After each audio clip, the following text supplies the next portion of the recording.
I didn't start. Okay. All right. So we are going to go right into the passage for today, and I'm going to ask Courage, if Courage will be kind enough to please read for us. Courage, if you could read, it's on your screen. I won't be able to. I won't be available to read. Okay. All right. Could I ask that Obina, if Obina is available, to read for us just the passage that is on the screen?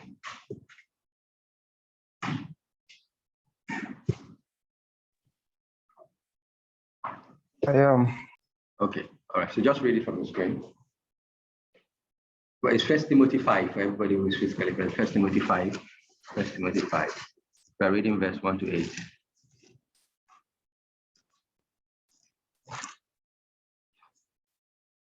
Okay, go on. Yeah.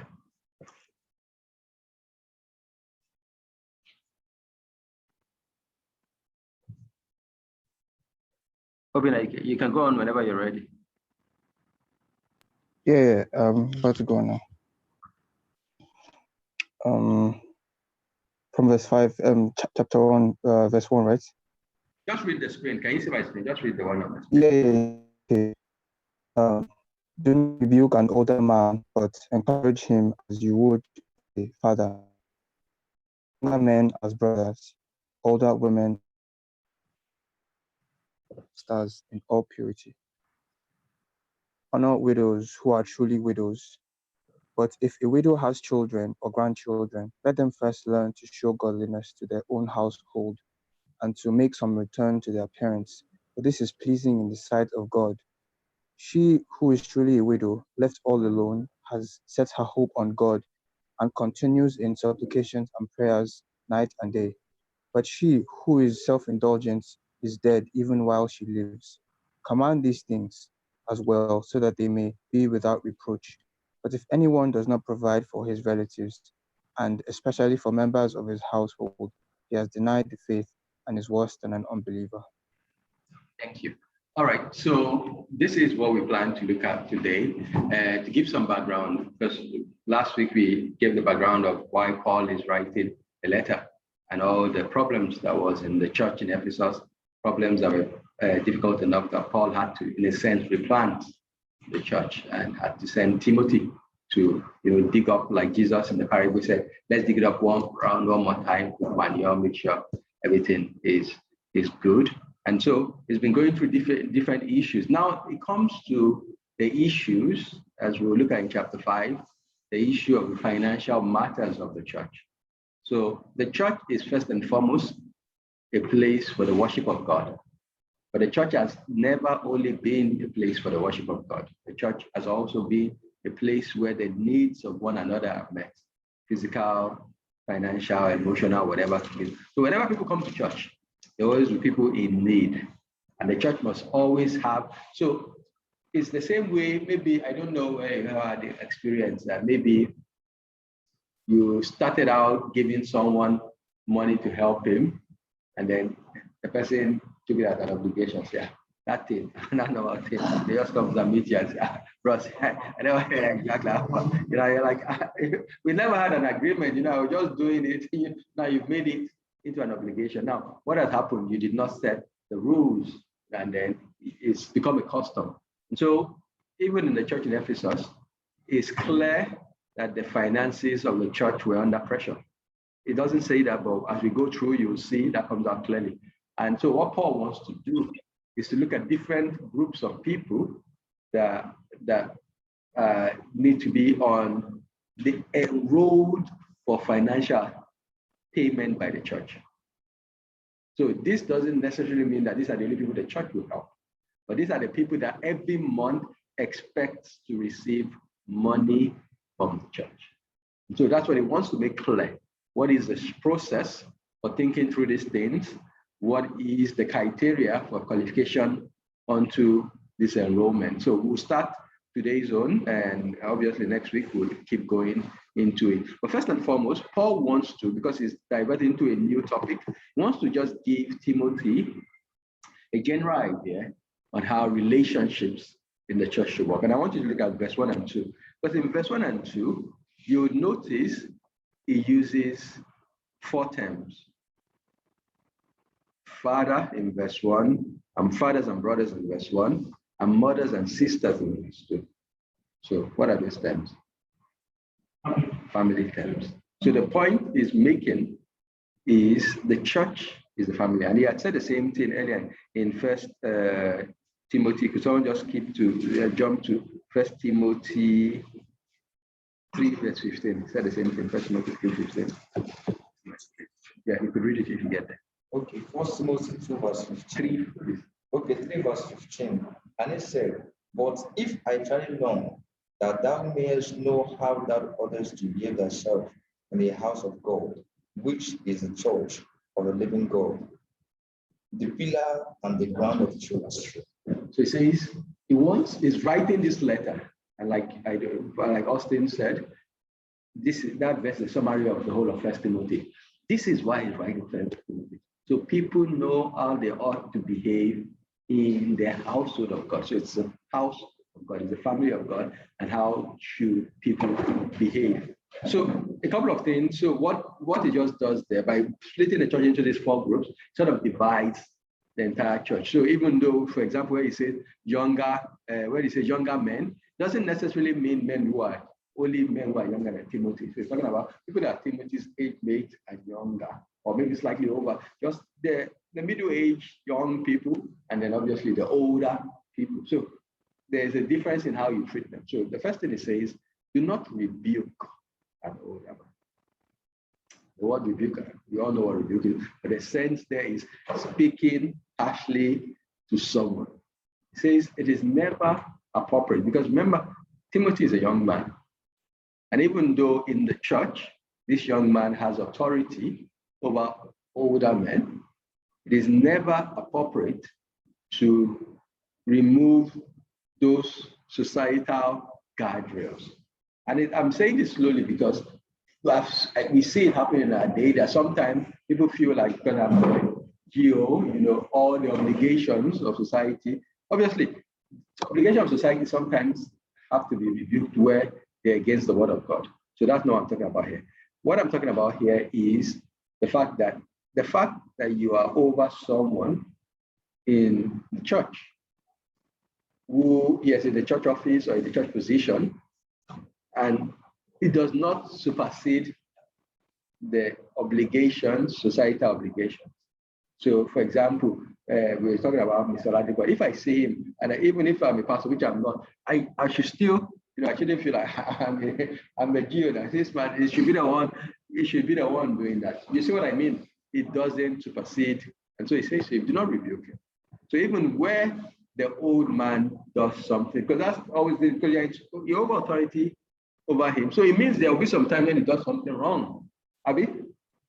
So how do you deal as a young man with people? Because if it was African society, I don't know about Igbos, but Yoruba people, even if your father, the only thing you can maybe talk to your father if he kills someone, maybe he doesn't kill someone, you almost cannot talk back to your father. It doesn't matter what he does. You have to just sort of, yeah. So you see, so again, is that sense of, but in the church, you have to. So Paul is not saying it's an absolute. It's not absolute that but you have to balance it with the responsibilities and the expectations. Because sometimes if you talk to people in the wrong way, what you are saying, they would not hear it, even though it's correct, because you have disrespected them. So he says, thank you. So he says that the main thing he wants him to do is to encourage him. So he says the same way you encourage your father. So when your father does something wrong, you say, Daddy, we should always, there's just a carefulness, there's a deliberateness, there's a thoughtfulness about the way you present it. You'd have thought about it. You'd have, instead of saying negatively, you say the positively. Instead of saying what he has done, you say what he should do. It's just exactly. You just sort of manage the situation and see how you can manage it. And so that's basically what he's saying to him. Saying the same way you would deal with a father figure is the same way you should deal with older men in church. Respect them the same way you would your father. Respect them, but you still must keep them under the obligation of the word of God. But they are not over the word of God. We are all under the word of God, but there's just a different way. So the reason I'm saying is that the pastor should not treat everybody equally. So the way the pastor should talk to an old man is not the way. It might be a bit harsh with you sometimes. Say, what's wrong with you?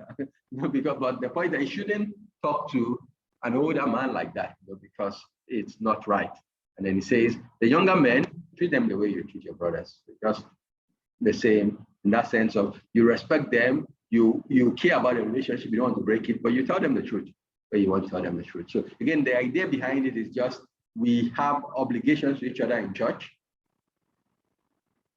and we owe each other, especially the leaders, to tell people the truth. So when people are going off about doing things they shouldn't do, they should tell them. And then it then goes on and says, older women, how you treat them, of course, it's the opposite of the men. It's complementary to the older men. Treat them the way you treat your mother. You know what I mean? So you respect her, you give her the affection that is due her age, and then, but not, it says younger men as sisters, but then the only one he adds a side comment to the younger woman, in all purity. What does it mean?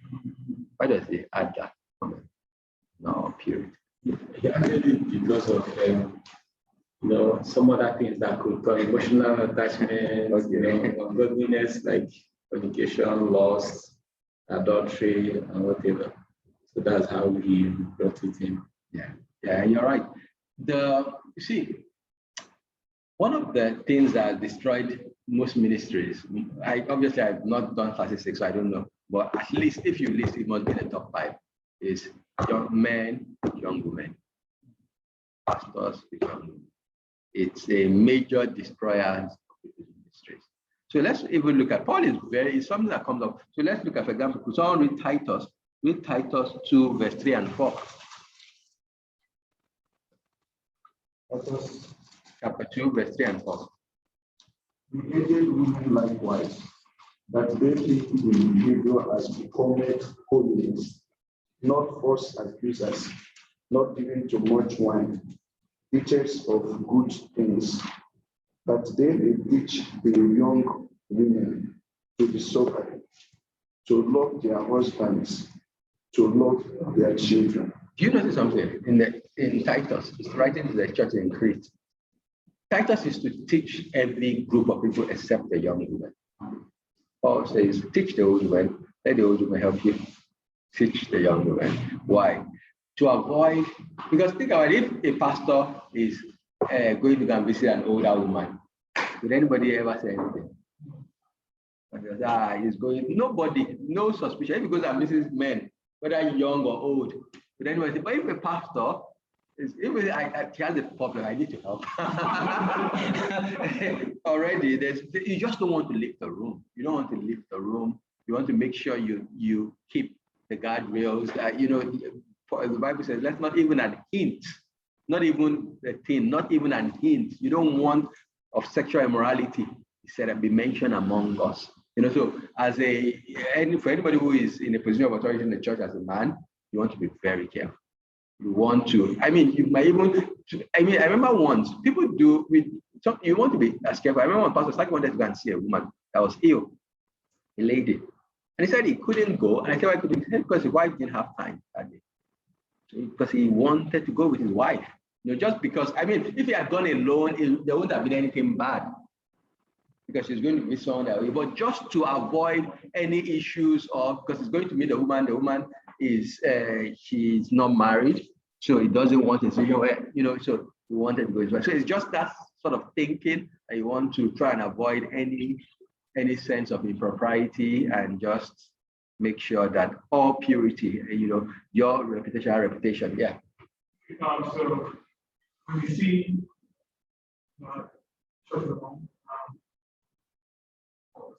when I was in my church, comes up because we visited young women. As men, as young men. Yeah. And so of course, we know what happened in this circle. So we have seen youth churches around the country. Listen, because you are young. Is it biblical to have a youth church? What do you mean? Okay, only young people. Church, church for the young minds.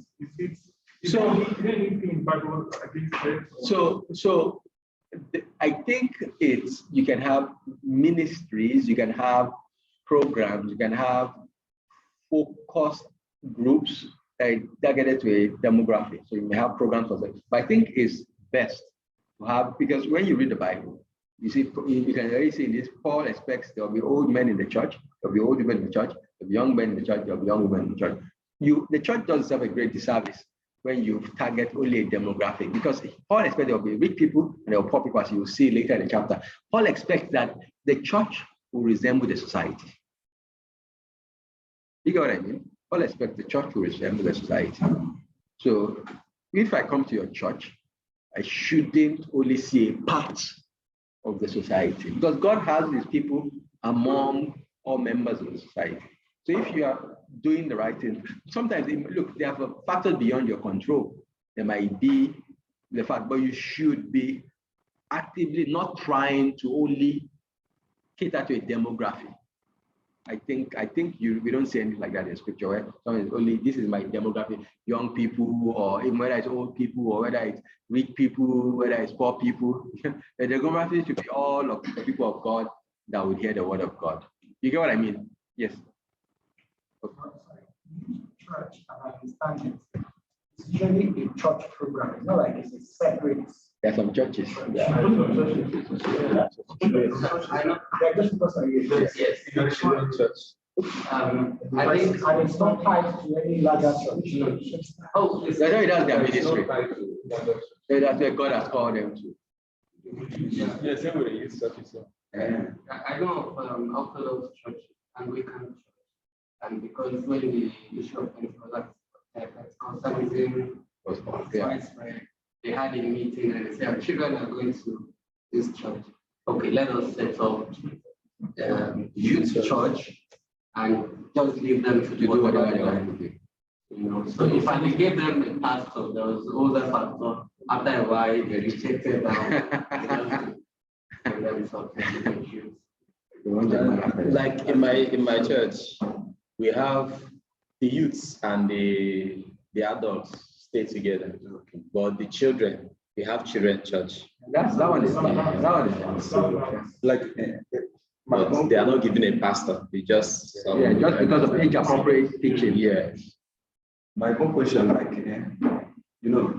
each age bracket has its own peculiar challenge. Now, in a church like that, maybe will it be wrong? Maybe in a church like this, not that the youth is away from the, but the way, if you gather the children among the youths and the adults to teach everybody, the child may not fully get what you are saying. So at the time they are separated. So like youth as well, should there be as well some section, maybe in some teaching have this? When I started, I first said you can have programs. So you have women program, you have men program, married men, single men. You can have those things. They're important because, like rightly said, there are issues that are peculiar to different people.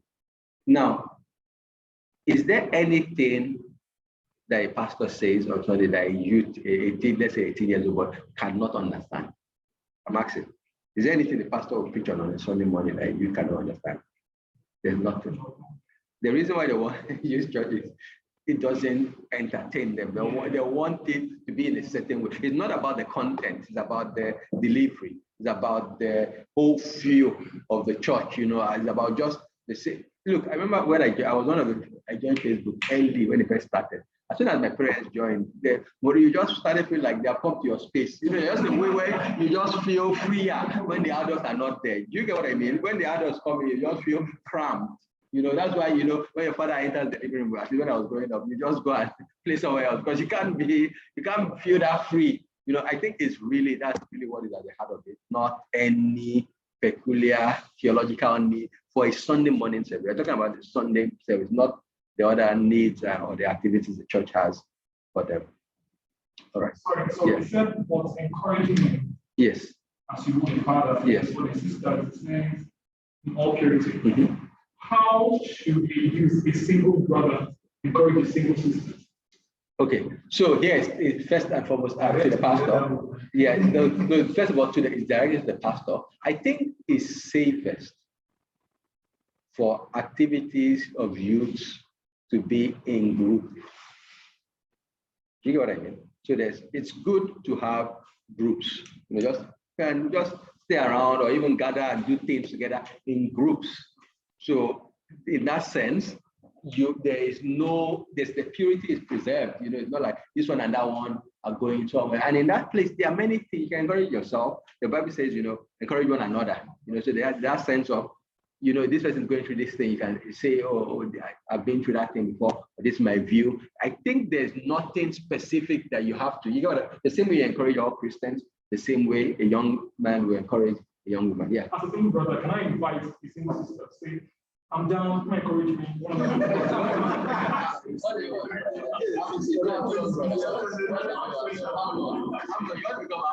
That's I'm not. Yeah. So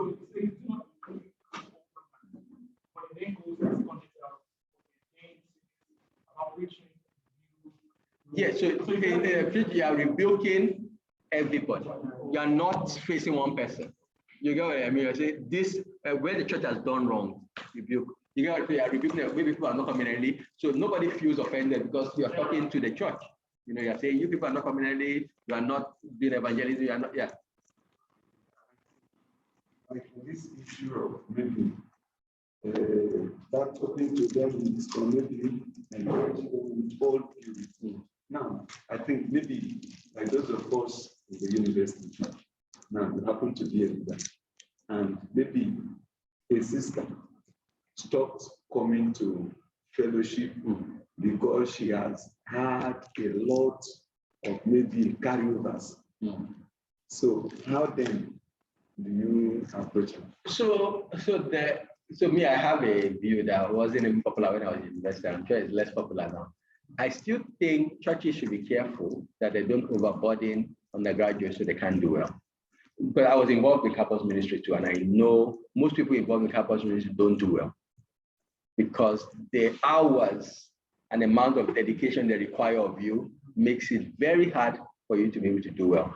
Again, I obviously, because I suppose the problem comes because some people are more dedicated than others, and then you end up with it. But I think it's important, just the same way now that people work.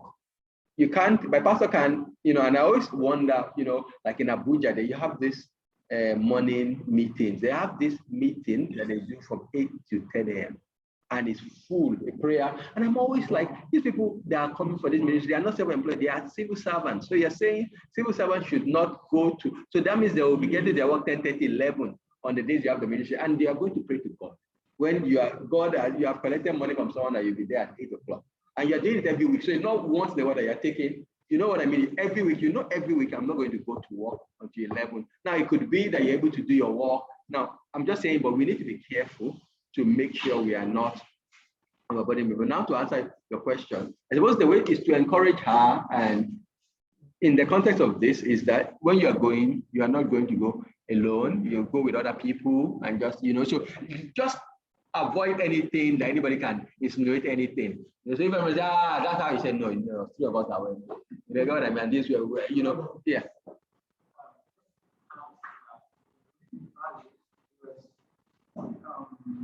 I have an unpopular view. As much as one wants to avoid the semblance of something untoward, that we don't develop a sense of wanting to, because I did see it growing away, you want to like, yeah, we are holding, don't talk to sisters, stay away from them, that kind of thing. So for example, if you have encourage a sister, maybe in an open space. Yeah. I think what we should avoid is something I have to tell you inside the room. But you also want to avoid the sense of leading people on, because I think that sense of all purity goes beyond just, but Timothy was a young unmarried man. You know, so if there's a woman and it's calling, how are you? Before you know it, sometimes you have not even opened your mouth. I remember one of my friends said, he was a leader in his church. He said, 3 women said, when he wanted to marry, when he chose someone, said 3 women thought he would marry them. It was a big scandal in the church that 3 other women said, we're sure you'll marry us. And he said he never opened his mouth and told them, but there must have been something he did, but maybe one of them was mad. But 3 people become mentally unstable. You know what I mean? So it's just that sense of maybe he felt he was just being kind, friendly, solicitous, but you're a young, eligible bachelor. You know, there are some kind of people that everybody, you know, every woman wants to marry a serious Christian brother, but there are not many, you know. So, and there are usually more women than men that are serious with their faith. It's the truth, you know. So when you are just being nice, but you know, people are thinking, yeah, exactly. So you want to be careful. Yeah. Based on the question he asked, one of the things people try to do in the university that they try to come to university to have seminary certificates rather than academic certificates. So they tend to a lot of biblical examples. They tend to have all those reasons why you should be in church all the time, not reading your book. I remember one time our human resources student affairs called that people are failing in your church because everybody every time is coming to pray and you're praying from 8 to 12, 8 to 1, and when they get home, they are exhausted, they can't read, and tomorrow is exams. So in as much as you want to encourage the person that is having carryover, you should stop the problem before the problem happens, where you don't make the person as if he's coming for seminary exam rather than what is it called, school certificate is only 4 years. So that is the first one. And then the second one is what is it called, where you talked about how you give them certain boundaries and then doing it like you mentioned in open, but make sure that you're here for academic purposes. Later you can go and if you want to pursue seminary certificate, you can do that. Bible study. Yes.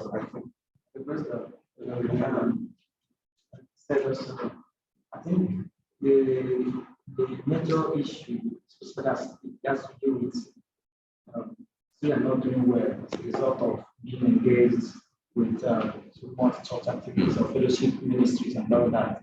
It's dependent on how one is able to keep and manage his schedules. Yeah, of course, clearly. Yeah. Because I know some persons that were also serious about fellowship ministry, and they got, as a matter of fact, I was sharing with my brother, a brother graduated with first class. And he has been very serious in the work of ministry and campus. Whereas there are also others that are carried away. You're right. Well, what I'm just saying is, yes, you're right that most of us, even when you leave university, you find that I find my greatest challenge is time management. It's immensely difficult. You can always do more because you're always distracted. But the point is, if you don't overload them, some people will always do well regardless of the circumstance, but you look at the average person. Is the average person that comes to your fellowship able to do well? You got them. How many hours a week do they have to be involved for you to say this person is a good member? You know, so it's just to be careful. There are just ways in which we have to ask ourselves what if there are seasons where you're asking them for sacrifice, fine, but not every week is hours upon hours upon hours. All right, because of time, let's go on to verse 3. The first word Paul says there's honor. And that word is going to be very important because he would keep repeating the word honor. He wants Timothy to honor some people. And he says, so this verse 3 is sort of like the summary of everything he's going to say from 3 to 16. He summarizes the points right away. So Timothy should honor widows, but with a caveat, those who are truly widows. So there's a need to honor them, but there's also a caveat, they have to be truly widows. So the word honor there is, it's a commercial term that carries the word of respect, but with a financial benefit.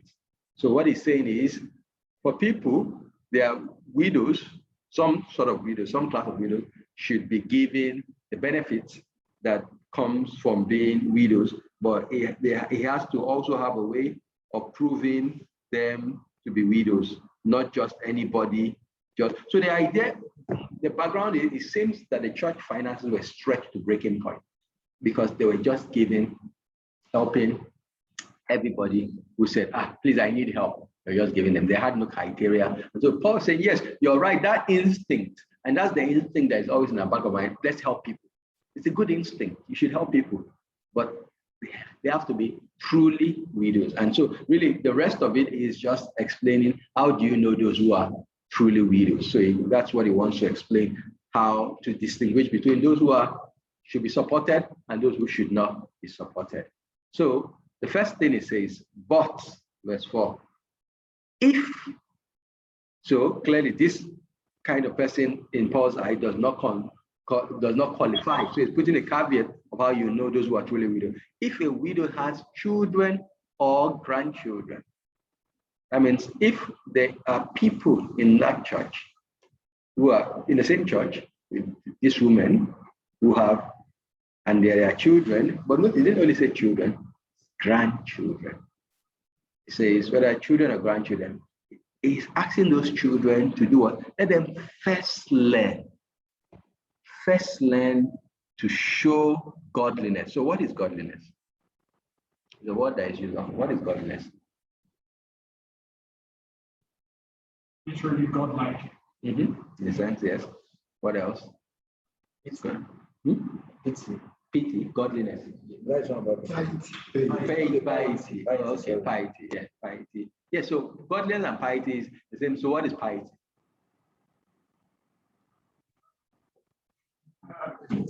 Have you heard the word consecration? What is consecration? Yes, set apart. Sorry, for a particular purpose, exactly. Godliness, piety is total consecration to God. Total consecration to God. But how do you know someone is totally consecrated to God? Okay. There's some sense of responsibility. Okay. What's the next? Like people who actually know what they need to do at the time. Like you ought to do this. You know, there are some things that the Bible needed us to do. And the Bible was saying some 2 Timothy 12, verse 4. It said, be an example believer in words, in character, in purity, and several things. So when we ought to observe those things, actually you are dispensing an attitude of godliness. Okay. Yeah. And you are on the right track. It is that they would do something. There's a conduct, because you can't read people's minds. And that is one thing we've been saying in 1 Timothy. It's so important. In 1 Timothy 3, when he was talking about all the qualification, like you heard yesterday, is character. Because you can't read people's mind to see whether they're consecrated or not. If a man says to a woman, I love you, many men say to when they love them. If a woman is wise, she would look out for things to show whether this man loves her or not. So men will say it, but their behavior will show they don't love her. So in the same way, if someone says is godly, there will be evidence. And so Paul says, let them first learn to show the evidence of their faith to their own household. Now, this is important because this is the second time Paul is saying this thing about household. So let's look at the first time. He says in 1 Timothy 3, verse 4 and 5. 1 Timothy 3, yeah, 4 and 5. Yeah. And verse 4 says, one that ruleth well his own house, having his children in subjection with all gravity. Verse 5, for if a man know not how to rule his own house, how shall he take care of the house of God? All right. So what you see there is Paul is saying the qualification for those who will be church of himself. And says the qualification, first and foremost, is by their house. And here he's saying again, he said, let them first learn godliness. Where did they first learn godliness? In their household. So he's saying, leaders, the people will be leaders, you will start knowing from their house. People will be godly, you start knowing from their house. So you see, Paul's idea of Christianity is not a Christianity that is only people in church that knows. His idea of Christianity is that charity begins. That is Paul's idea. It's a very biblical summary.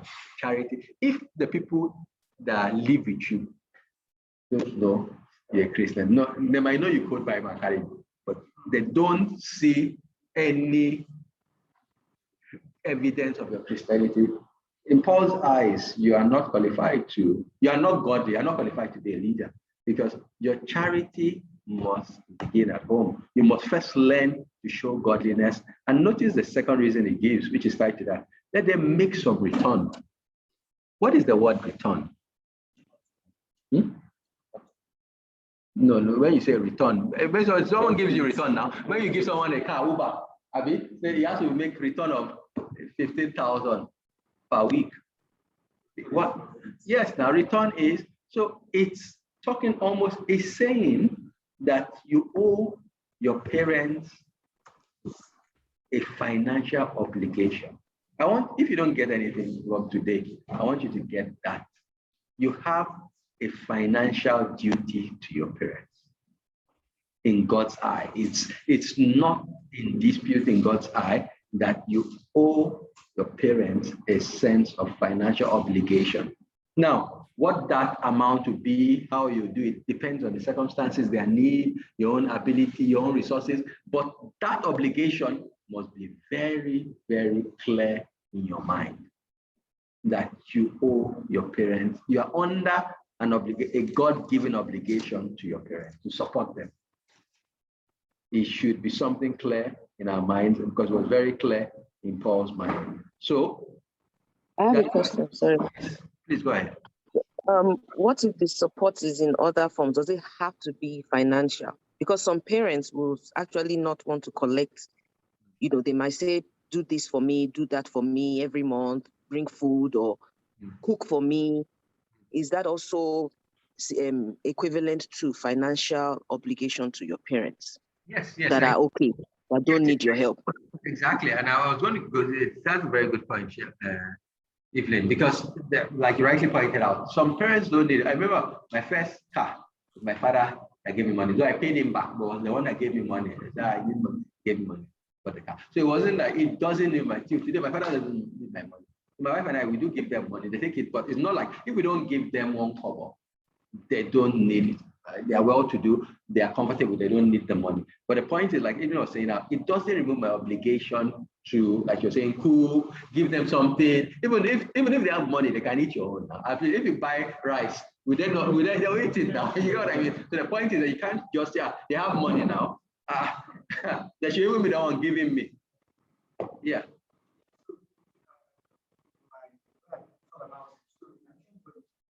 That the obligation remains whether or not your parents have or they don't have. So I think that, correct me if I'm wrong, I'm picking up on something Paul is prohibiting, which is where certain people, they grow up and then abandon their parents. They do not care for them, because I've seen it before. It's a terrible sight. It's not something you want to see. So. And I remember you were saying about Koban, exactly. Where Jesus took the Pharisees up on this, how that they had set aside the commandments of God through their tradition, their tricky tradition. So it's something that God wants for basically the nutshell for children to. It's just like God, like you're saying. Even if God has the cattle on 1,000 hills, we are still expected to give back to them, right? So just in the same way. Whether for the symbolic value of actually caring for our parents, it is our obligation to do so. Do you know that it's impossible to say you love God if you don't give back to your parents? And I want to prove it. You know why? You see, now that I have children, you don't understand what your parents did until you have children. It's when you have children that you begin to get a vague idea. But that child, if you bring a child back from hospital, if you don't attend to that child night and day for years, that child will literally die. Not that it might die, it will die. Especially in that first 1 year, the child will die if you are not always at his beak and call. And so what does that mean? It means you are going to put aside everything you have. And you are going to put all you have to help that child. And so that child, you help them for years and years and years and years, and then they grow up and they forget. So the point is, it's a faint picture of what God does for us. And there's a sense in which if your heart is not moved with gratitude towards your parents, there is no way you'll be grateful to God, because you don't understand what it means to be grateful for what people have done for you. Obviously, God has done 1 billion, infinity over what your parents have done. So I'm not comparing it, but it's the type, it's an idea of the sacrifice, of the love, of the outpouring into your life, and how you then should be grateful when you are able to say, this is from the small. You can never pay your parents back. You can never, ever pay you. That's why Paul used some return. It's just some return, some cent. You can't pay them back, but do what you can. Yeah.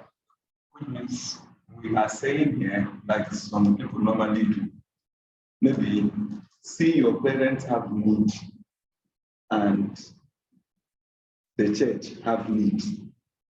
Which should you tackle first? I think, look, so that question is a trick question, but the best way to always think about those things is when there are needs, you have to evaluate who is, for example, for example, you should always pay your children's school fees. Abby, it's an absolute thing, you pay your children's school fees. But if you have 200K, you're about to pay your children's school fees, and your wife is admitted to 200, and they say you have to deposit 200K. Are you going to say, I will have helped, but you don't have to pay my children's school fees? Of course, you don't even think about it, because you already know the right decision. You know that thing, what is the most urgent and important thing. And so I think it's in the context to always answer what is most important. Okay. Yeah, I also think to have to work always in terms of opportunity and priorities that can change in life. But I also think that for anybody, the best approach is to have a budget for both. It's one of the things my wife and I kind of discussed before we got married. And we agreed, okay, this is how we're doing it. Now, we come from a background where we're trained to tithe. And in a sense, till today, we still tithe. But it's almost like there are some monies. So whatever amount you have set out that is our offering to God this month, there's a corresponding amount that we give our parents. So when money comes in, like salary, those monies are already defined. Now, obviously, there's a time when maybe the church may need extra money. There's a time when my parents may need extra money. But there's a minimum that we are sort of set based on what God has blessed us with. And again, as things change, we kind of, reproportionalize those things. But I think the best attitude is not to say, what if I have to give one as against the other? I think there should be an idea of, as a normal person, there should be a minimum where I share the resources God has given me, even to personal spend and all of that, where there's already a standard. Now, like Raul said, things may happen that may shift it, but your normal, there will be a normal for you that you basically work with. So it shouldn't be a question of which one should I do over which one. Thank you, Abby. Yes, sorry. Okay, so my question is, if somebody you know that your parents have a need, they have a need, and you're sensing a call into full-time ministry, and then this idea of the Lord will provide for you kind of stuff, and it's popular among some very serious Christians. I must be honest, they're serious. Not kind of, they're serious. They want to really serve God by faith and all that. And then you know that they've trained you from the basic probably, and you have some skills. But because of this call that God is calling you into, and you cannot provide for them, and you want to go and consecrate yourself unto the Lord to do the work of God at the expense of working and then providing for your family and all that. What would you say about that? Look, I think in this example, is this person the only one available to care for the parents? Yeah, maybe because so what I would just say two things. Look, these things there's no one. It's the principle is clear. It's how you apply it, obviously differs. What I'll say is that even sometimes if you're working, you might not be able to take care of your parents for many reasons. The heart should be that I want to do the best in my circumstance for my parents. in my circumstances. Your circumstances, but I don't, again, it might be that sometimes if you see there's no other way my parents would be helped, that you say, I put aside the same way if I have to pay my children's school fees. If I have to pay my children's school fees, I should pay my children's school fees. If I want to go into full-time ministry and I know full-time ministry, I won't be able to pay my children's school fees. I have to think and consider all my stuff and say, okay, I want to go in, I feel the call of God, but I also see I need to feed them. You know what I mean? So I have responsibility. So let's even forget school, because okay, can you put them government school? But even government school is not free. But let's even say you are able, if you know that I'll leave my job today and I want to go into full-time ministry and I'm just starting the ministry, my wife is not working. And if I leave my work today, I won't be able to feed my children. Should you leave your work, trusting that God will provide for you? I think it's prudent to start praying, start asking that God you can already start seeing what you can do in your constraints. But if you have responsibilities that tie your hand, there's a sense in which you have to be careful and evaluate everything. So I'm not saying your parents' own should tie you down, because some parents want to trick you. And even though they probably can survive, maybe they won't have the kind of life they feel they should have after you've left school, but it's not like they're going to die. You get what I mean? But you have to think carefully through all these things and not just say, oh, because I want to serve God, it doesn't matter. Nothing else matters. Yeah. Someone said something, and it's a head that has not left my mind, that it is every man, so to say, a married person, you're commanded to, okay, if you're not able to provide for your family, your worst, an infant just as we read in this page, and you have a call, you are a pastor, so to say, and then church is not able to meet your needs. And then the person said, I can't remember the exact word. So he said that you should quit the church if there's something you can do to provide for your family, because that the church can exist without you. But there's a sense in which your family cannot exist without your. Yeah, so there's a couple of things. There's a couple of assumptions. I can explain that the content of what the example is not understanding from the of mother and father. I understand. Yeah, but the thing is that sometimes people like to have these strong dichotomies in order to make a point. Usually life is a spectrum. So it could be sometimes that the church can pay you, but what it can pay you will not bring you up to the lifestyle you used to live before. So again, you have to consider yourself, can we abase? You get what I mean? Can my family abase? There could also be the context of, can I do part-time, like Paul, tent making? I still do the ministry, I'm still able to do something. So sometimes it's not as, but sometimes it might be that you have to make a strong decision, but usually you can try and see ways you can do what you want to do. Yes, what I want to ask is, in a situation where maybe you are five in a family and some others are working, but they are not taking, nobody like remembers your parents and all that. And it's like you are the only one that's, wants to care for your parents, give them something. When you call others, they look as if it's not their responsibility, I guess. So what are you going to do? See, I can keep giving you an example, but the point is the principle is clear and the circumstances will be different. It's just to pray to God for wisdom, to say, I have my heart to do God's work. I want to do God's work. I also serious responsibility I have. That I have to be careful, not just say, because I want to do God's work, I want to throw it down, and pray for God to give you wisdom, to open doors, to clarify, and He will. Yes. That situation, the picture you painted. What about if you die? In that picture, what about if you die? The word of God does not say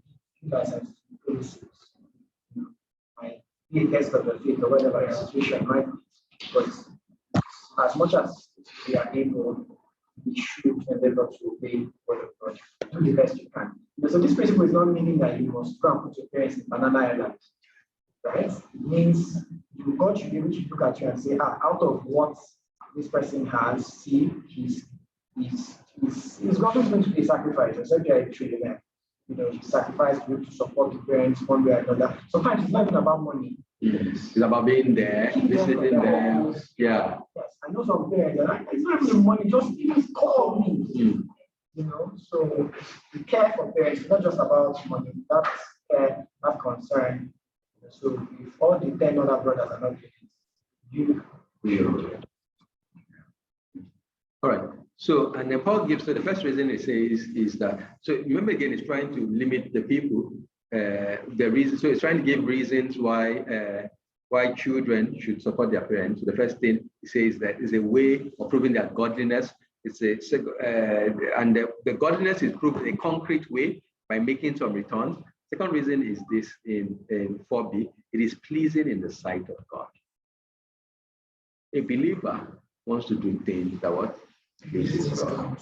And God says it is pleasing in His sight when you take care of your parents and your grandparents. Something that pleases God.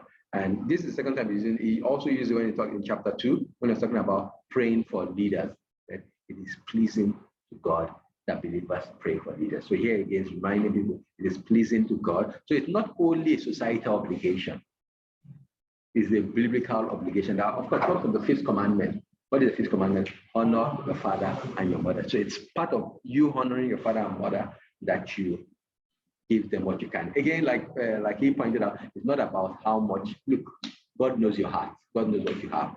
But as much as you can, do just show them that you do appreciate, not only just saying sweet mother or Mother's Day, you get what I mean, to try and do whatever you can. And sometimes, look, it's different, like you were saying. It could just be things, maybe they say you go and do something, and you're like, I don't have time for this, but it's that thing that let me make time, let me do it, let me try and do. Just mind that my father said I should call him tonight, so I have to make sure. All right. So, but remember again, we're going back to verse 3. What Paul is trying to establish is those who are truly widowed. So here in verse 5, he wants to explain the true widow. So he goes, that's why he said, she who is truly a widow. So the first thing he says, how you know a true widow is that she's left all alone. That means she doesn't have any family members. So he said, if you have family members, go and press their conscience, go and tell them, you must do it, it's your responsibility. So he's saying that the first point of call is not the church. For widows and for people in it, the first point of call is not the church. That is an important point to think about, because sometimes we forget this thing. People say, the church, why is the church not helping people? The church should help people, but the first responsibility to help people is children should help their parents before they go and abandon their parents on the church. Is when the widow is alone, all alone, she's left all alone. And so that's the first step Timothy should be watching out for. Those who she doesn't have any money of her own, doesn't have any children or any relative that can take care of her, she's all alone. And the second point is this. It says, she has set her hope on God. And that is such an important qualification. And she has done what? She has set her hope on God. And this is, again, one thing you notice over and over again in this letter, Paul uses the same, these ideas are the same. This concept of setting your hope on God is so important. Paul, he says it a couple of times. So, for example, in chapter 4, verse 10, someone read chapter 4, verse 10. But therefore, we both labor and suffer reproach because we trust in the living God, who is Savior of all men, especially of those that believe. With the same word, because we have set our hope on God. So the reason why Paul is doing all he's doing, the reason why Paul is able to labor, able to do all this, because he has set his hope on God. So for him, there's no plan B, there's nothing else. That's why he can suffer all the beating. He won't run back. Why? This is the only way. There's no other way. I set my hope on God. So it's that same idea. And then it goes on in chapter 6, verse 17, he would use that same phrase again. Can someone read that? 6 verse 17. Yeah. Verse 17, and it said, charge them that they are rich in the world, in this world, that they be not high-minded, nor trust in uncertain riches, but in the living God, who giveth us richly all things to enjoy. He says they should not set, because the danger for rich people is they'll set their minds on riches. Let them set their mind, let them set their hope on God. But that money can be gone tomorrow, but God can never set their hope. But then how do you know whether the widows have set their hope on God? And that's what he will explain in the rest of verse 5. How do you know? The people that set their hope on God do what? They continues. It's a present continuous. It's a continuous action. The person that set their hope on God, you see, again, you see, Paul is so practical. Everything you claim you do would be seen by your action. So Christianity is a relationship between you and God. That is true. But the people would see the fruit of that relationship. The Christianity where people are not seeing the fruit, in Paul's eyes, is not Christianity. Because over and over again, it's talking about the result, what people will see, what people say. So the widow that is left alone, the one that set her up on God, how do you know? She continues in supplications and prayers night and day. The point of it is without stopping. It's not necessarily, okay, she has one time in the night, one time. The point of it, she's always, you know, and many of you have met those old women who are always praying. You know them, you know, because their mind, because they've looked at this world, there's nothing. I remember Anna in the temple. She was there night and day praying. Our hope is set on God, you know, so our mind is on the things of God. And those are the kind of people that Paul is saying, no, and this is a true widow. She's always praying, always interceding, and you can see where her mind is. You can see where her mind is on God. So those are the kind of people that the church should be thinking about supporting, not just anybody. Please have the church. Who are the people that have a need, and who are the people that their hearts are set on this thing? But then in verse 6, he wants to construct those type of widow with another type that is in the church. He says, she who is self-indulgent. What does it mean to be self-indulgent?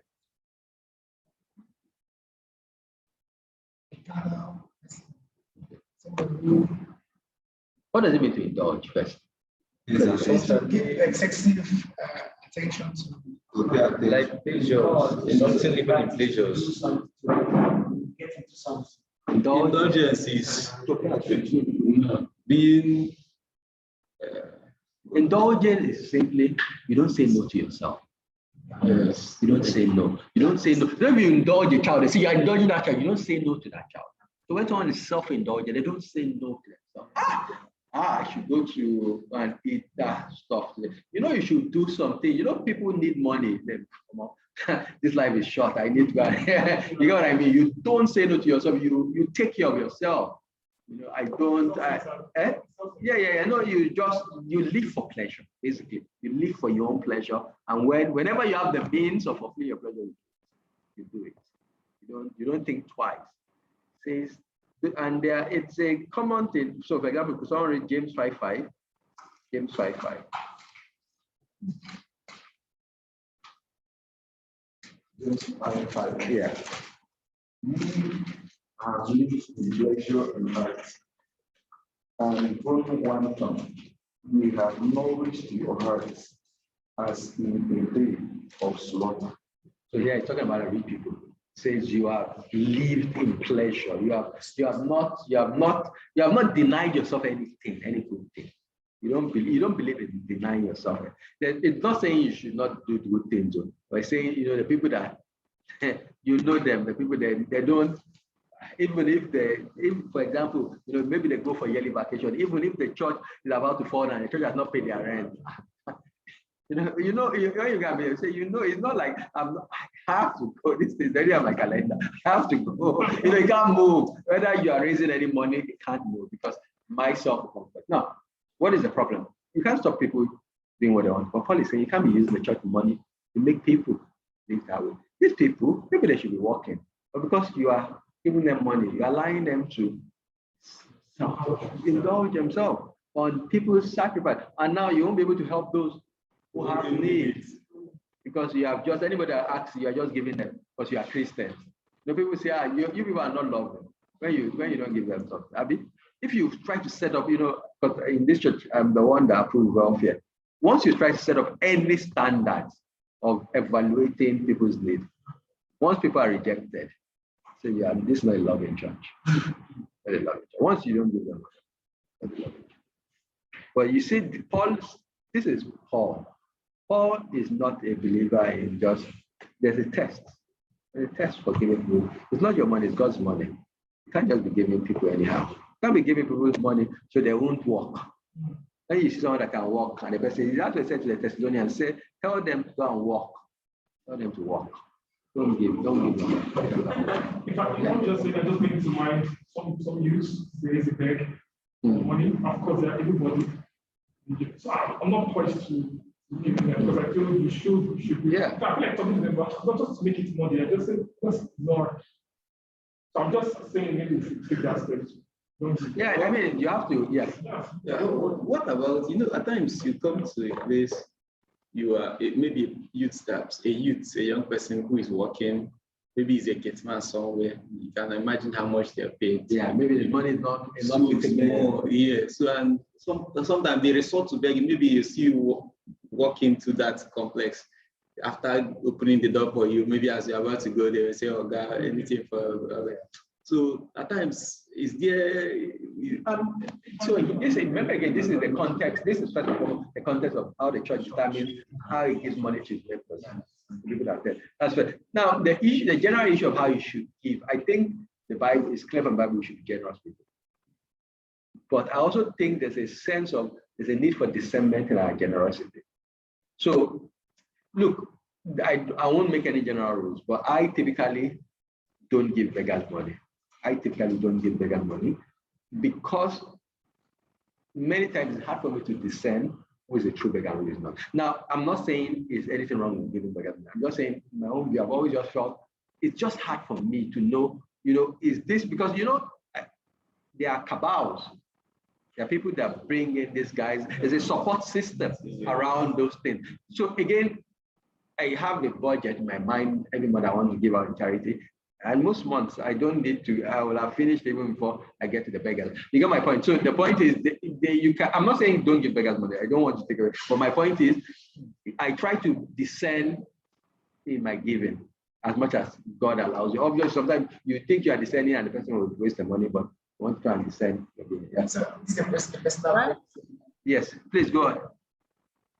Yeah, can I say that like Dick Wallace said, the first rule for a Christian is to be a generous giver as much as that's what we should all try for.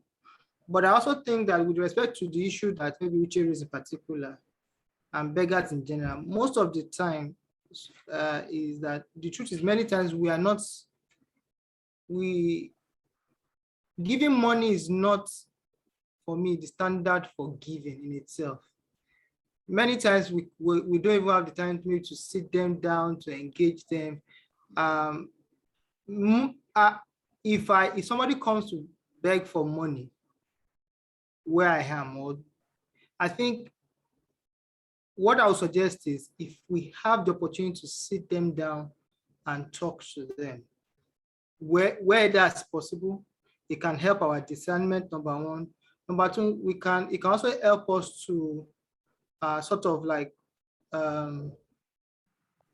help better. Because I don't want, sorry, but what I'm trying to say is that I get Bawale's and I recognize and it's true.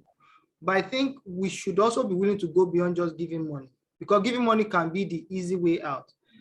I don't know if you ever had a situation where somebody comes to beg, you think they want to ask for money. They just say, look, even if you have food, we don't have anything to eat at home. Even if you just have food, we're not asking for money. We just want something to eat. So I think sometimes we should go beyond that. I also want to say that, even in the church, sometimes because we don't sit down to engage each other on what our needs are, it's easy to assume somebody who has a need, the only thing you can do is money. Whereas many times the person may have something that they can do, but we don't even get to the point of talking about it because we think, let me just give him this money. So I want to encourage us to give not just money, but give our time. Yeah. I can hear what I said.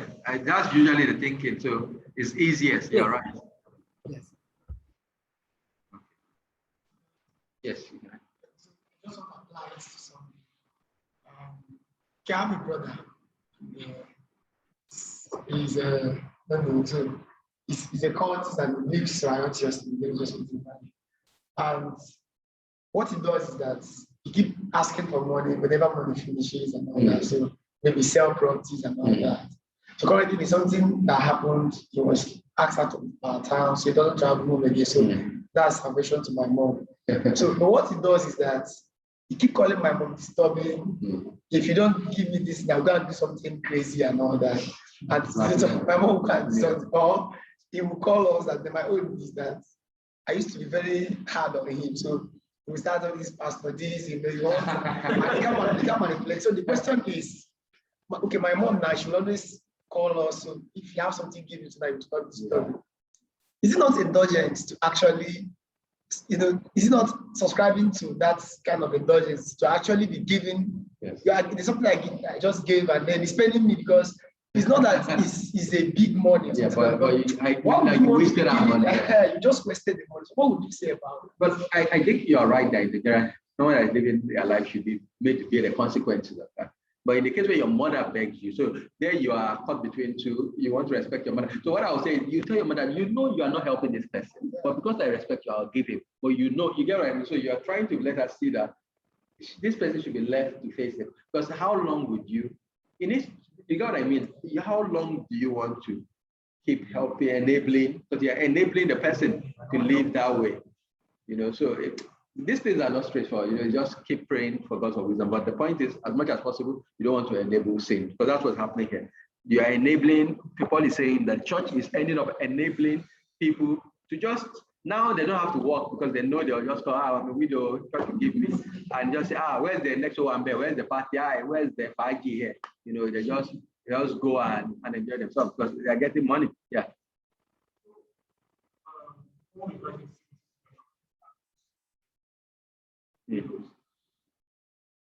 This only the church that should be given to what do you mean? Yes, church. Yes. Now, if so, James 1:27. Everyone will not know the videos because nobody can say, except maybe over time, that's part the difference from that. Stuff like that. So, is there any way the church can announce, say, oh, these are the video all? No. So the ones in church, I think it's part of like giving. You leave the church. I mean, we're reading Acts, the deacons in Acts 6. They're not in charge of administering to those in need in the church. So for the one of the church, I think that's what we've tried in this church. So when people are in need, try and go to the church. Let people give to the church. Even if people want to give you can say, I'm giving this to sort of have some accountability. And then for the people outside, as God puts people in your direction, or as you hear of things, as your heart moves you, you should help in any way you can. Help people. Yes. Another way to do that is even like bringing out a particular portion to welfare. Like I've earned this particular amount in my salary. This month must go to the church welfare. You know, in case there is any whatever. Back to that budget idea. You know, having set patterns you're giving. So Paul says those type of women, he says they are dead while they live. Paul says they are living corpses. You see, and this thing is a very important concept for us to understand that it is not until people are dead that they are dead. That's why Paul in Ephesians said, you are dead in your trespasses. So you see, anybody that doesn't know God, that is walking around the streets, is dead. Because he's spiritually dead. He has no sense. His heart doesn't have a sense of God. Because you know, God is the one that the heavens and the earth cannot contain. And you just go every day. You don't even think about him. You don't think about the fact that he gave you the air you are breathing. He gave you the strength. He gives you the oxygen for your food to grow, the water for you to, everything you owe it to this God. And your life is on a thread and you don't even ever think about him. So Paul said, these people are dead. And obviously, for one of time, I won't turn there, but if you remember Revelations 3:1, when it, or let's just turn to Revelations 3:1. So someone read Revelations 3:1.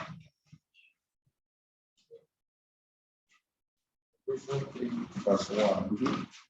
And unto the angel of the church in Sardis write, this thing says he that has the seven spirits of God and the seven stars.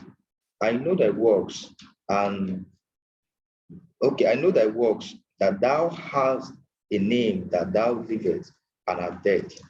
So he said, look, you have the appearance of life, but you are spiritually, you are dead. In God's eyes, you are dead. So this is this woman, you know, so they are just going up and down, and the church is encouraging them to remain in their deadness by helping them.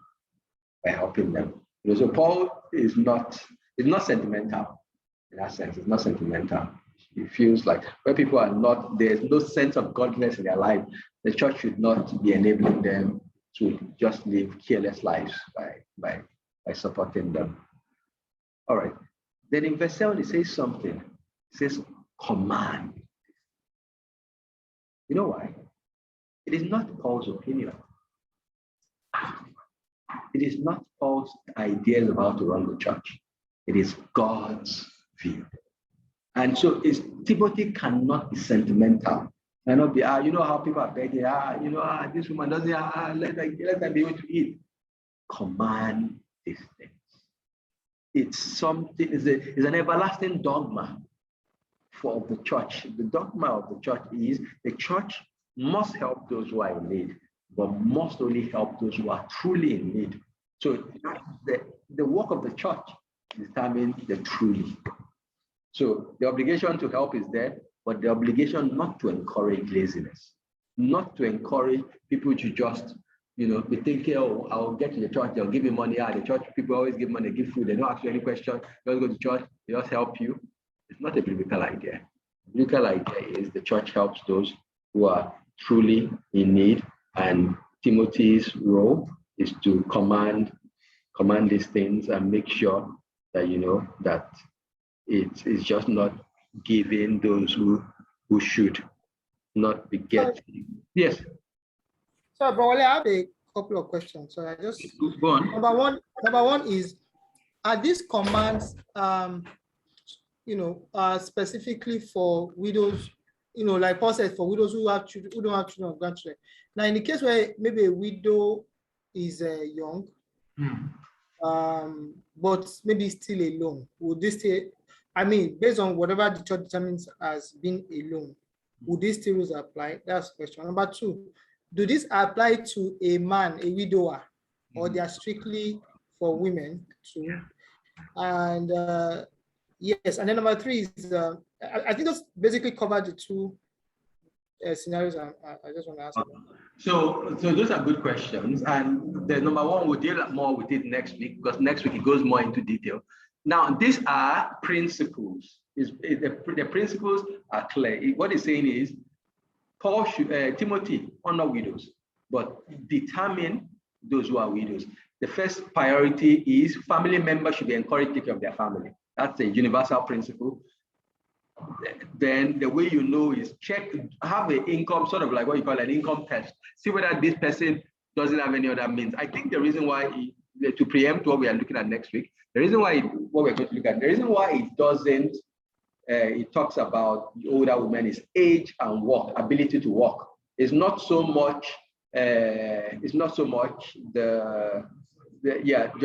just more like younger people can still go and make a living. So let them go and make a living and not burden, which you see next week. The focus there is on the burden of the church, because then the church is burdened when it shouldn't be burdened. Money that should be used to do other things, you don't have it because you've used it to do things you shouldn't do. So that is really the aim. Now, on the question of widower, I think it's because in their context, the widows were the ones that were in that problem. Because typically, you know how it is. Back in those days, the men would die. Men usually die. Even till now, men die earlier than women. Because there's too much stress on men. There's too much. Okay. Yeah. There's too much stress on men. The men. Yeah. Yes, exactly. Yeah. Because they don't have. Just to add to that, yes, like you said, these are principles that we can apply in discernment. But I think there might also be a cultural angle to why Paul is focusing on women's folk here, in the sense that back in those days, women, most of the factors of production were in the hands of men. If there was family land, they were passed down to women, not to women. It was very rare to see anybody give. Most men will not work. And most men will not work. All they do is maybe into petty business or run the home. Yeah. So when a husband died, whether war or anything, it was always like the woman's world has crumbling down. So if she doesn't have family, like Paul is saying, to support her, she's going to be very, very serious trouble, no matter the age, right? So, I think that's right. But of course, it doesn't mean that if you don't find peculiar cases where the man, for some reason, is finding himself in such a situation, the general bent of the church, or even Christians, is to help those in need. So that's what you're already the underlying thing, but doesn't mean that we don't apply the sentence. Exactly. Thank you. And here now, concerning the widower, the widower could actually need help, like in terms of what you can do for him. Like maybe the wife left 2 or 3 kids, and maybe he doesn't have a house help or anybody that helps to run the school run or whatever. So he could need small help that could help him. And so and you know why Paul is asking Timothy to command these things? Because sometimes Christians have blind spots. And I want us to get this, what he's saying in 7b. It's these things is that so Christian might be without reproach. We looked at that in chapter 3. To be without reproach is 2 things. First of all, the people that know you we're all sinners. The people that know us can point to sins, but they cannot point to a pattern of sin, a life of egregious sin in your life as a Christian. Because think about it. If you as a Christian are not taking care of your family, you brought reproach. They'll be talking about you that boy does not get mother. So your testimony, you can't preach to any of those people. You cannot talk to them. Then you are bringing the church. You say, why? Say, God, that church he goes to. So you are bringing the name of Christ down. Now, for Paul, Titus 2, 1 Timothy 3, he is absolutely, He is fanatical about the reputation of the church. Above all things, the church reputation must be safeguarded. He doesn't want any kind of thing that would bring. So let's look at how he talked about it in 1 Timothy 3. He was just talking about the qualification for elders and how they must not do anything that will bring God's name into reproach. He says, 1 Timothy 3, verse 4 and 5.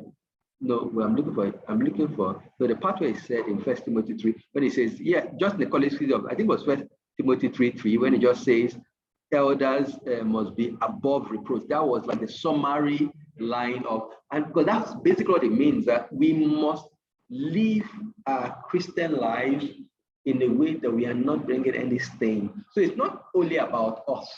We are whose we are. We are ambassadors for Christ. The same way Nigerian ambassador in the US is not at liberty to do whatever he wants to do. It's representing Nigeria in front. I'm sure you all happen to. When I was going to university, my father called me. One of the things he said to me was, they are representing your family. Don't you see that this guy's son? You start to go, why is it? What does his father? Was it his father that did that thing? Is it his father that did those things? When they say this guy's son or this guy's daughter? No, but there's a reason why they put it, because they have sold their family name. They have bought respect. The same way if they do something great, they will bring honor to the family. The same way when they do something. So Paul is very clear that we, the Christians, by doing this thing, Christians must exceed societal obligations. The ones that don't clash with the Bible. So there might be some things that you don't want to do because they clash with the Bible, but the ones that don't clash with the Bible, especially the ones that are common sense, like taking care of your parents, Christians must exceed societal expectations. You can't be saying because I'm a Christian, I don't do this because I'm a Christian. No, if something is sensible things, why won't you do it? You got what I mean? So you want to be careful.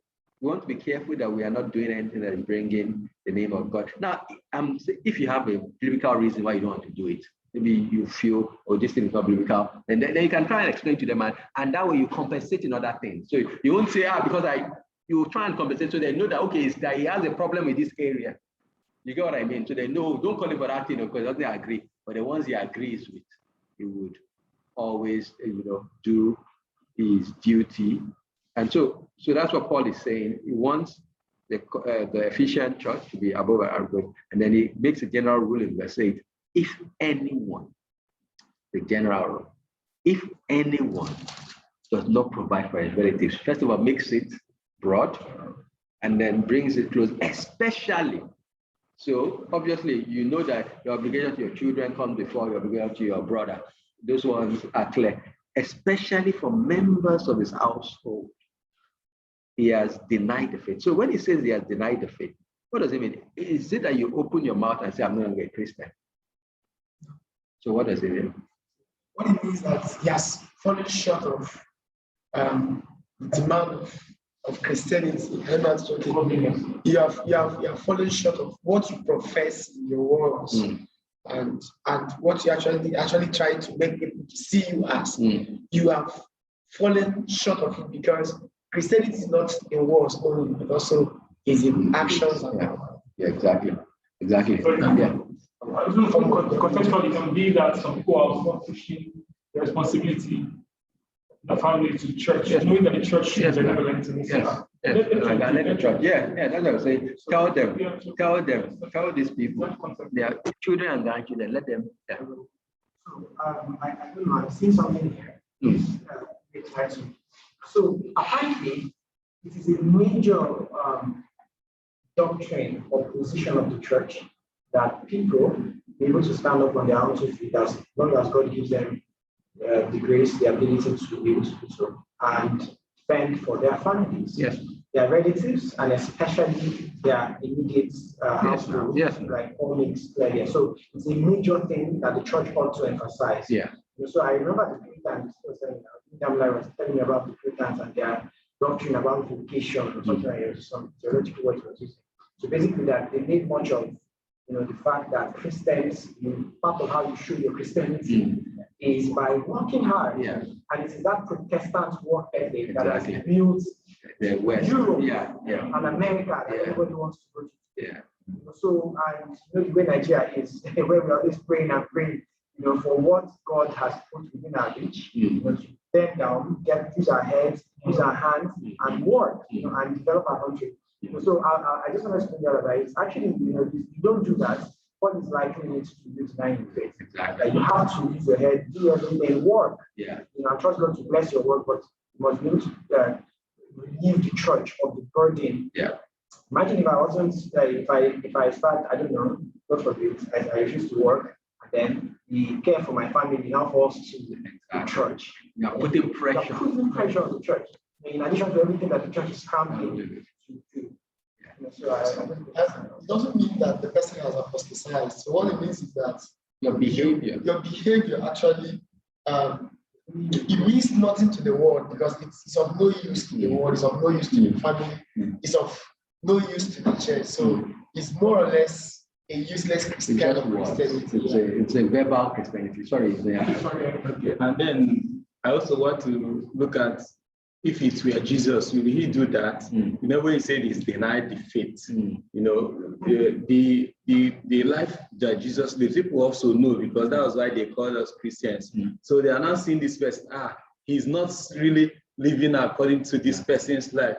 So he's like, he is actually a different person, not in this, he doesn't belong to here. He is. And if in terms of ministry, you have to buy vocational to support the church, you should work double. If you have to be a small church and a pastor, in fact, just in evangelism alone, and there's supposed to be many people that want to give them literally. And that's just a foretaste of what it would be like if you want to be a minister. And in this context of Nigerian economy, we'll just see you as please help me. But the church is compassionate. People who have abused that compassion. So what I really want to stress what he said, but you can't read this chapter and read 1st and 2nd Thessalonians and not see clearly that the biblical emphasis on hard work, on the fact that it's a man, every man here, when you wake up in the morning, you have to know it's your duty to provide for your family. Now, there might be times when you can't do it, but it's not the duty of anybody else. That means if they would eat, it's your work that they should eat. So if your wife is working, it's a good thing. I'm not saying that anything wrong with your wife working, but it's your role to provide for your family, not a shared responsibility with your wife. It's your role to provide for your family. If your wife says she doesn't want to work, you can't say you must work. No, you get what I mean? Obviously, I'm happy my wife works, but the point is, it's your role to provide for it. It has to be clear in your mind. So sometimes it's not very clear in our mind. It's your responsibility to pay your children's school. It's on you to do these things, and something God wants us to do. Yeah. So, which is why I asked the first question: that is this passage speaking to both widows and widowers? Because it appears to me that maybe it's more, maybe it's woman focused rather than man. Not that, of course, not that even married people need help. But the point is, but I think that maybe it's more. Maybe a widower may not, maybe not be the same particular story, but I feel that it's more about the sense in which it's trying to protect women from lack of care. Yeah. Obviously, why it might be human focus. Yeah, of course. And that one I'll come across next week, because next week it really sets a lot of rules. The point is, those rules are for those, remember, this is for those who will be enrolled, those who expect every month something from the church. Now, in other ones, you can, when you see the need, you can give. But then if you don't give them next month, they can come and say, how far? Because there's no expectation, is not set. It's a need-based, as need arises, you help people. But these are the ones that they expect something from the church every month. They enroll you. See, you use the word enroll next week. So it's really important that we as Christians keep these things in our minds, as God helps us. And we give the example of Koban, and I want to remind because Koban is the same principle. It's the principle of evading your. So Ila read it is Mark 7:9-13. Mark 7:9-13. 9-13. And he said to them, you have the fine way of rejecting the commandments of God in order to establish your tradition. For Moses said, honor your father and your mother, and whoever reviles father or mother must surely die. But you say, if a man tells his father or his mother, whatever you would have gained from me is Koban, parenthesis, that is given to God, then you no longer permit him to do anything for his father or mother, thus making void the word of God by your tradition that you have handed down. And many such things you do.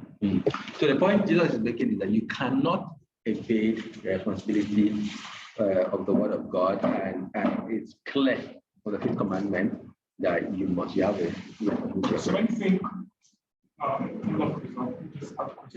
how will it be now? Like, because some people, we have just sort of grown up to know, my church is saying, that the house of God is fruitful. And so if you sow seed, the house of God gets some returns. Okay, but that, I'm just compared to your voice to give you or the church. But that one they are not giving, they are sowing. So it's yeah. But some wives, their husband may not really know the amount they earn in their salary or that, but their pastor knows. In fact, at times they will actually carry the entire money to give to the church, whereas their husband doesn't even know. There are many abuses. You want to be careful that the church doesn't let people abandon their responsibilities to others, whether responsibility of time, so if you take people completely away from their families and you have made them abandon their responsibilities to their family, the church mustn't make people abandon their financial responsibilities to other people by sucking them dry through whatever, whether it's by promising them more or by just having so many needs that people can't do all the other things they are called to do. So the church wants to point people to their responsibilities, and that God-given responsibilities to honor their father and mother, take care of their family, care for their wives, and so on. And just one final thing. Paul said they are worse than unbelievers. And could someone read 1 Corinthians 5:1? 1 Corinthians 5:1.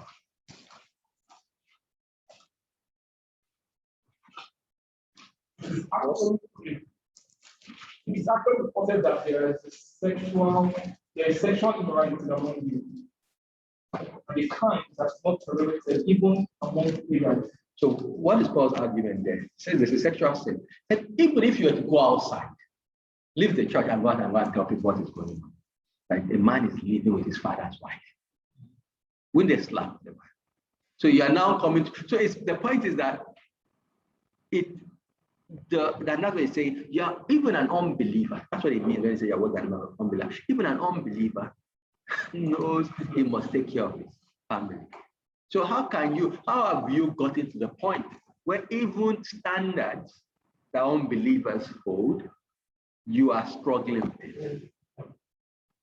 You know, and that is his point. His point here is that even unbelievers take care of they pay their children's school fees now. I mean, they take care of their parents. So why is it that you, as a Christian, that should be more, you are even struggling with this? So that's his point here. So the main take-away point is the church should honor people, but the church should not be burdened. And it's the role of Christians to stand up.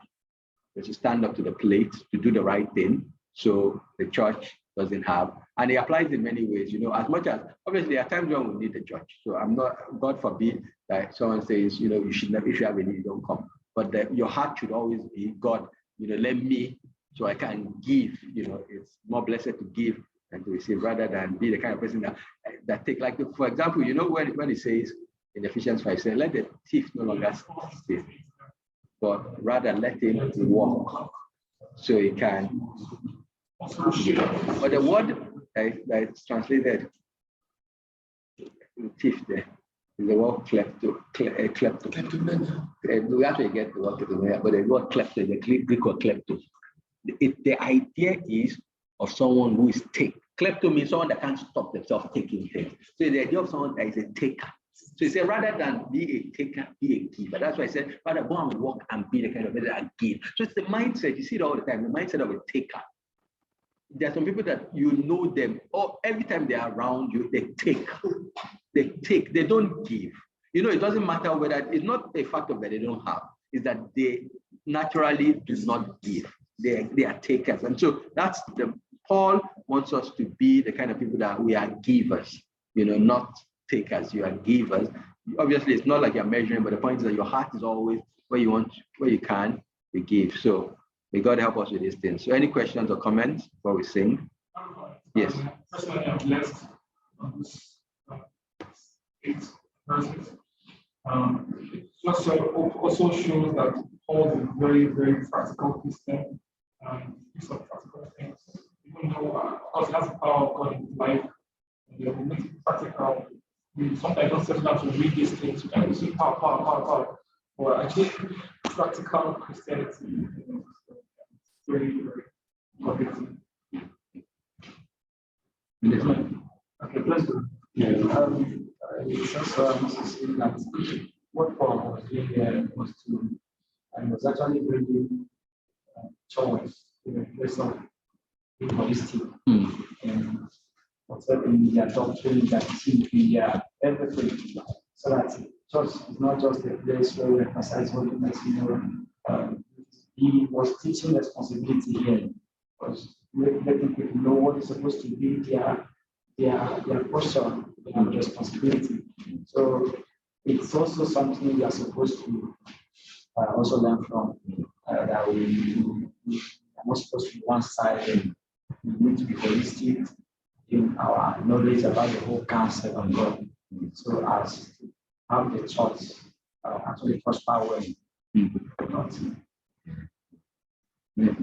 Yes, I have a take from here, especially from verse 3, 4, where there is a scriptural bidding to be responsible to my immediate family, whether they be independent, so to say, or no, that I have a responsibility towards my family as a member of that family. So it is clearer to me from scriptural perspective now.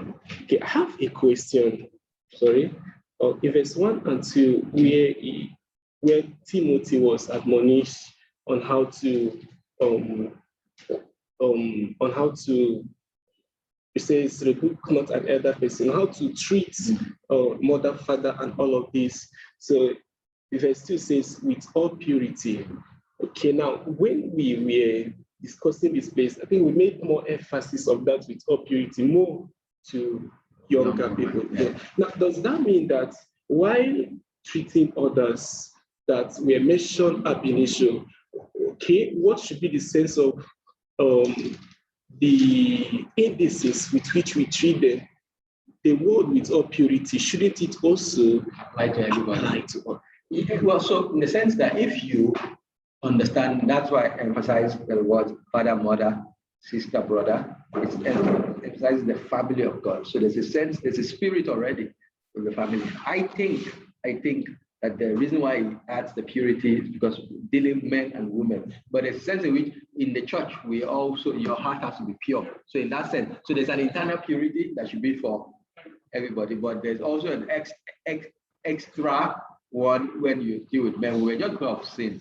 You know what I mean? Just because of that, you don't want to give room to the devil, you know. So I think that's why he stressed that, but there's a sense in which you're right that we have to always deal with each other with purity and respect. Let me add what he said.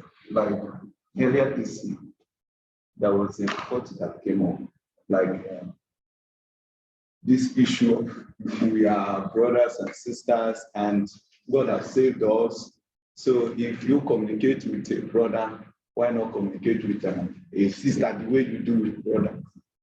So actually, they are leaders of various fellowships. I have been shunning that seriously. But a day came up, she called me and was telling me that she wanted to discuss. When I came up, she was telling me, look at what happened. This brother, a leader in the fellowship, because of they are my classmates, but from different fellowship. And they say they are, but you know, that openness was there. I'm talking about that, why the stress is on purity. So she said the brother, because I then engaged two of them to know actually what happened. The brother said that a point came that she, in their maybe communication, she now no longer see her as a sister. That is, there became some emotional build-up in this life. I think that is to curtail that. That is the reason. Yes. Yes. You know, and that's why, you know, I read the Titus one. So the point is not so much you're cutting off. The point is just putting guardrails. You know, as I said, let the older women be the ones, you know, obviously you're pointing out, there's a sense, there's a general teaching, but that particular one-on-one, you know, focus, give it more to the older women to do with the younger women. You just want to avoid any, yeah. In fact, at times you even see some sisters, maybe as a leader, they tend to becoming more close. Okay, it's vested on you to actually guide them right by actually referring them to the right person, maybe an elder sister or a fellow sister. Okay, so it is very, very important because we are not angels.